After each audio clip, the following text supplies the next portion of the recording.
Boa tarde, pessoal. Enquanto eu estou esperando dar o horário do meu término aqui para fechar o comércio, aqui o negócio, eu vou comentar uma coisa sobre o que eu vi no vídeo do Jackson. Ele está no grupo lá, Autismo... No grupo não, alguém do grupo Autismo Severo postou lá ele falando sobre tomar ou não medicamentos, né? Medicações. E quem já conhece, me conhece ou conhece o trabalho que a gente está fazendo com os nossos filhos, né, em termos terapêuticos, a gente sabem que a gente procura saber a causa de cada tipo de reação ou ação que os nossos filhos acabam tendo. Por exemplo, então não dorme à noite, o que fazer, né? Com seletividade alimentar, o que fazer, né? Falta de atenção, déficit na atenção, o que fazer. E aí ele fala muito bem sobre as questões da medicação, mas ele não explica exatamente as particularidades dessa medicação, do porquê tomar essa medicação. No vídeo seguinte ele também fala que isso não importa muito, saber as particularidades, o porquê que vai tomar, tal, o que o neuropediatra ou o psiquiatra eles vão saber, dependendo da classificação do nível do autismo, ele vai saber qual remédio tomar. E ele cita vários remédios lá. Ele é um cara muito instruído, dá pra ver isso. É um autista muito instruído. E ele toma vários remédios. Ele citou lá que ele toma 7 remédios. Mas o que eu queria chamar a atenção para esse tipo de vídeo é que fica parecendo que tem que tomar remédio, né?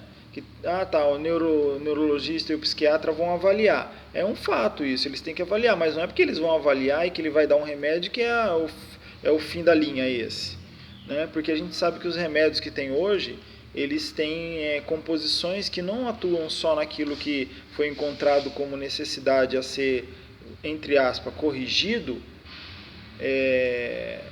mas ele tem outros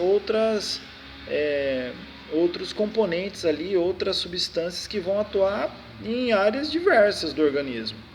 E eu tenho um exemplo nisso, né? A nossa neurologista dos nossos 2 filhos, ela queria dar um medicamento, sugerir um medicamento para o nosso filho por conta da falta de atenção, mas ela falou assim, o medicamento seria esse, com essa e aquela composição para atuar especificamente nessa necessidade que ele tem.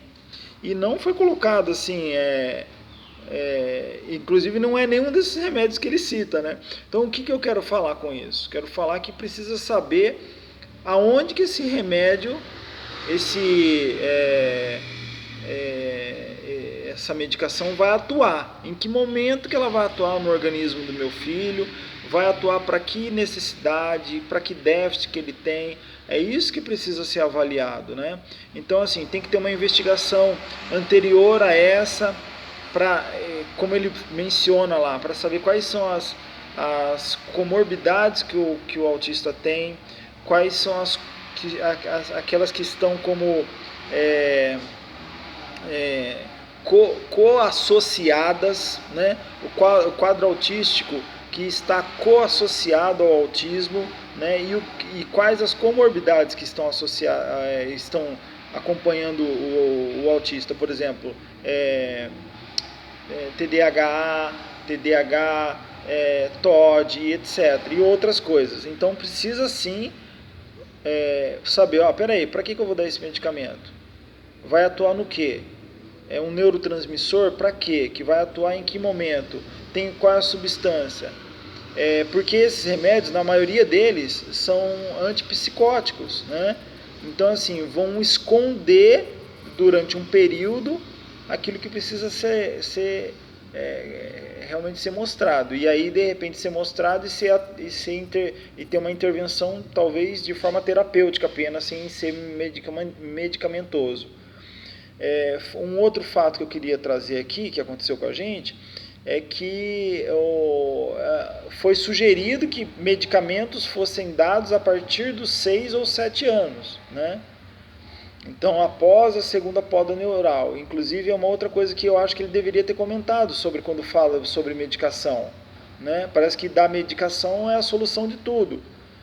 Então, a neuroplastia, por exemplo, né? A capacidade que a criança tem aí de elasticidade cerebral, vamos dizer assim, de forma leiga, né?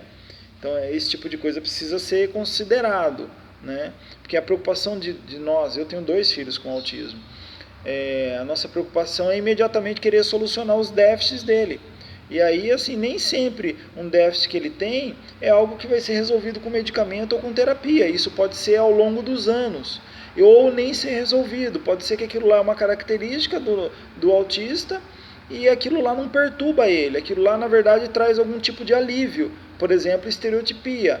A estereotipia tem que ser tratada quando começa a causar algum tipo de transtorno para ele mesmo, do tipo ficar agitado demais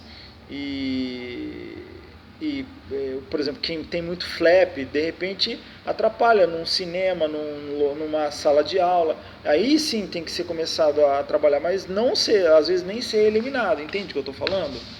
Então o que eu quero dizer é que não é tão simples assim. Então você está falando que você não é a favor do medicamento? É a última, para mim é a última solução.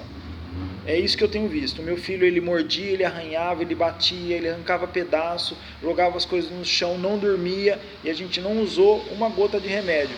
Cada caso é um caso. Mas antes de dar remédio, precisa ser avaliado. Quem é o seu especialista, o seu neuro, o seu psiquiatra, para ver se realmente ele precisa tomar esse remédio. Por que vai tomar esse remédio? Você pode questionar sim. Quero saber a composição desse medicamento, onde que ele vai atuar, ele vai ter sonolência, ele vai ser letárgico, vai ficar letárgico, ele vai ter algum tipo como que fala? Algum tipo de efeito colateral, né? Então essas coisas precisam ser sim questionadas. O seu neuro tem que ser um parceiro seu, seu neuro, seu psiquiatra, ele tem que ser um parceiro seu ao ponto de esclarecer dúvidas. Claro que você não vai conseguir pegar toda a informação que ele tem anos e anos de estudo, é óbvio, mas alguma explicação ele vai te falar e você vai ter a capacidade de falar, pô, isso aí tem sentido, né? Essa substância aqui, ela está no antipsicótico, que é assim mesmo que são os remédios, mas ela vai atuar no quê? Ela vai ter uma contraindicação? Precisa ser avaliado, tá bom? A gente não pode sair dando remédios para os nossos filhos. Há casos que realmente precisa.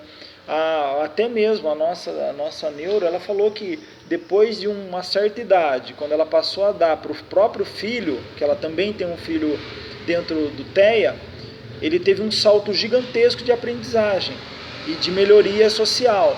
Então, assim, eu acredito que há necessidade em alguns casos, mas antes precisa ser avaliado, reavaliado, porque virou praxe, né? Chega na maioria dos neuros e dos psiquiatras, dá remédio, dá remédio. Vamos dar aqui umas gotinhas. Desculpa, gente, não é esse o caminho. Sinto se de repente você se sentiu ofendido com o que eu estou falando, mas não dá para ser assim. A gente tem que investigar um pouco mais, nós pais temos que investigar um pouco mais, buscar um pouco mais de informação, ter uma parceria com as terapeutas, ver o que as terapeutas acham. A opinião das terapeutas é muito importante, ver a opinião do que a mãe acha, o pai acha, conversar com o neuro, com o psiquiatra, tentar buscar esse máximo de informação para aí sim tomar a decisão. Tá bom? Um grande abraço, fiquem com Deus.